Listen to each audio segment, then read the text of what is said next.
Sanibonani, ngiyathemba ukuthi niyaphila. Cha ngithe ake ngenze le video mina mnini wendaba ngoba sengiyabona ukuthi kukhona okusabalalayo okungasilona iqiniso and ngiyabona ukuthi kuyabhebhetheka. So niyazi ke mina indaba zami nizizwa kumina. Kubikwa la ukuthi I'm no longer part of iJozi FM because kube khona ingxabano nesiteshi. I'm here to tell you ukuthi one, it is true. My journey with the Jozi FM has come to an end. I'm not coming back next season. But akusikho ngoba mhlambe kukhona ingxabano bekhona noma mina ngixabene nobani noma nesiteshi cha. Akusile iqiniso lelo.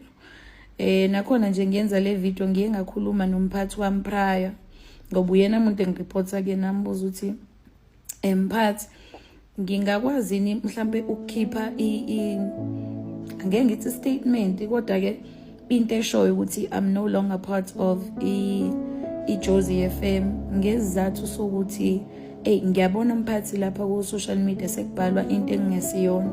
Umphathi oseyangivumela kwathi hayiphini khuleke ungaposta nami yazi ngithola icall kwi journalist ethizeni wanga comment umphathi urefer to the personal assistant kaBamjomani uthi akazi ukuthi kwenzakaleni afterwards.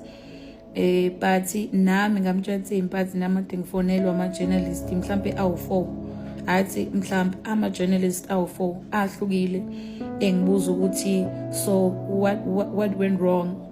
Nakhona ngiyithandanga indlela abayi approach ngayo lento ukuthi what went wrong ngoba you could have asked what's happening yabo. Although ngingakhomentanga sengiyabona kwama articles sengiyaquotewa kuthiwa I'm beating around the bush angisiyena kumuntu okhuluma gegisa amazwi mina ngumuntu ojwayele ukukhuluma into eqondile.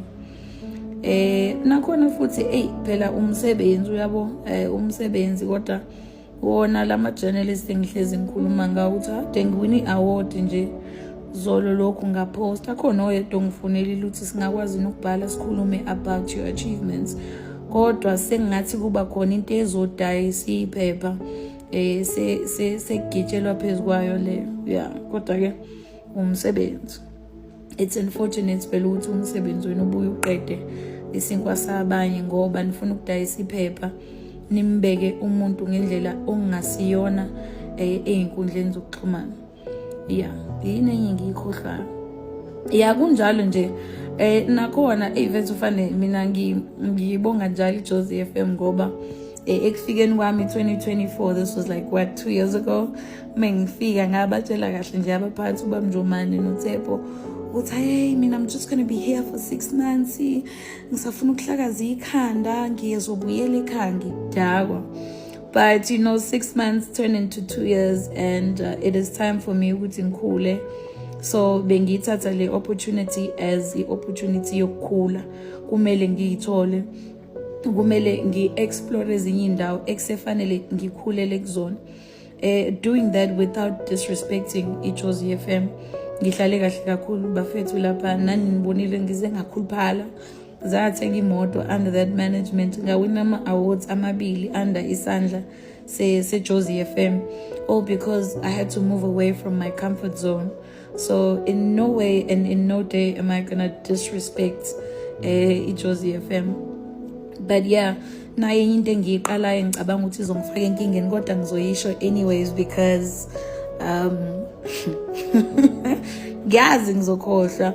But you know ngoba sesiyakhuluma ngalento cha ake ngibongoza kwethu ngiphathe kahle kakhulu mesiqala nje eminyango eJozi FM nkosiyami ubaba Maseko ngibonga ubaba Maseko ubaba Nempathu ubaba uSkada wenza sure ukuthi konke kuphephile amsana nobaba uMncike amsana nobaba uSithole reception uMamntombi lo mngahle yabo no wenza isiqiniseko sokuthi indawo esebenzela kuyona ihlanzekile. No Jabu Mamor, you know, shout out to Jabu, shout out to a production Kosiamo Jagobe Muna Mubedi Lakiri Vimbi Muna Mutsonga no Toban Kosiam Uhlabanga Numjal. So So anyway, guys, the Upelin Tuli, she is currently trending lapana with Facebook. People are saying what there's more to the story. She also released a statement, and this is what she has to say. Hey, my journey with Josie FM has come to an end. Isn't just a game. I came to Johannesburg thinking I'll work for the first 6 months and head back home, but here I am almost 2 years later. That's how healthy and welcoming the environment has been to me. I'm the Josie FM guardians. I won 2 award-winning radio presenter in less than 2 years. With that being said, it is time for me to grow the greener pasture and new opportunities. So people are saying, well, there's no way you can leave your job in January. Something happened. You need to be honest with us, guys. She's been posting, explaining herself. She also made this video trying to explain the situation, because she's saying, oh, more than 3 journalists to call her, ask her what happened, what went wrong, tell us. People are acting as if they want to save her, guys. And maybe she got another offer, and Josie FM was like, you know what, you need to leave. We understand the situation, but we love you. This is your time to shine, guys. You never know, you cannot stay in one place.